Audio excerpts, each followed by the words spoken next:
Hello, everybody. You are in the reaction room with Rese. Welcome. Today's recap is Season 1, Episode 126. Hey, do me a favor. Check out my playlist, and if you like my recaps, subscribe to my channel. And go ahead and like, comment, and share this video. Okay, let's see what's happening beyond the gates.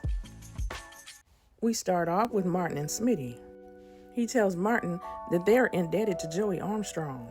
He says one day he's going to want you to return that favor. Martin says when the time comes, he'll deal with it. And then he tells Smitty that his parents are getting a divorce. At the Dupree house, Ted is trying to get back into Nicole's good graces, but she mocks him for wanting her family to know that he stopped Leslie from buying that house across the street. At the police station, Chelsea tells Allison, "I know you think you broke me, but I'm going on with my life, and you're gonna rot in a cell." Allison says, "I just gave you what you wanted. I bet you're trending worldwide now." And then Chelsea lunges toward her, but Jacob and Madison hold her back.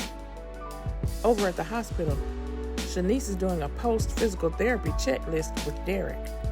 She says, "We'll do an assessment tomorrow, so get some rest today." And then Derek tells Ashley, "I really want to impress you, now more than ever." Back at the DUPREES, Ted wants Nicole to give their marriage one more chance. But Bill comes in and says, "Ted, this is a losing battle." He said, "I got $10 on Nicole." And then the whole Dupree family starts putting money on the table. Ted says, "You want to play? Let's play." Ashley tells Derek, "What you said is very sweet, but you don't have to impress me. Just showing up like you did in physical therapy is enough for me." And then she accidentally falls on his legs. Derek says he didn't feel it, but it seems like he did. Danny goes over to check on Chelsea, and she asks Danny, "What's wrong with us? Why do we need likes, views, and followers?" She says, "You built your whole career based off your looks. You were selling the fantasy too." Chelsea blames herself for Allison being obsessed with her. And Danny tells her, "You don't have to take responsibility for that psycho's delusion. This is all her fault." Ted says, "To hell with you, Bill, and all of you Duprees."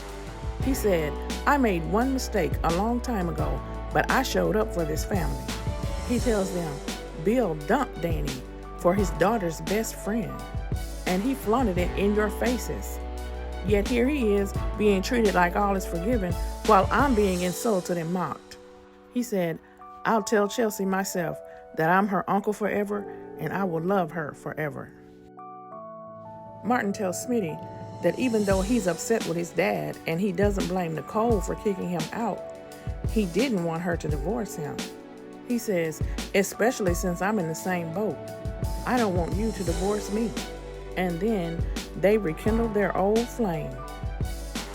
Naomi goes over to the police station and Allison asks her to represent her, and Naomi threatens to whip her behind. But Jacob holds her back and tells her, "She's just trying to get under your skin. Don't fall for it." Martin tells Smitty that his couch duties are over. He says he's ready to reclaim the bedroom. But Smitty says not so fast. He said just because they got physical doesn't mean everything is okay. He tells Martin, "I love you, but I don't know if I can trust you. You lied to me for years." Martin asks him, "How do we get back?" Smitty says it's going to take time, but until then, you'll be on the couch. Back at the DUPREES, Bill says Ted threw a hissy fit, and Anita laughs, but Nicole says it's not funny. She said, "Maybe we were a little too hard on him. He did make some decent points." And then Danny walks in and tells everybody that Chelsea is blaming herself for the kidnapping. Madison asks Chelsea about Allison's twisted wedding ceremony, and Chelsea tells her what happened, and then she says, "I need you to know that I did not sleep with Allison." Bill tells Danny that Naomi is concerned about the two of them. He says she's worried that I'll hurt you again, and Danny says she has nothing to worry about. I'll never let that happen again. Shanice tells Ashley that she and Derek are just friends. She tells her she's not going to be with someone who's still in love with someone else. She says, "That's your man," and she asks Ashley how he's doing. Meanwhile, Derek thinks he has feelings in one of his legs. And that's how the show ended today. Let me know what you think about episode 126. Thanks for watching, and please don't forget to check out my playlist, subscribe, like, comment, and share. And I will talk to you in the next one. Bye.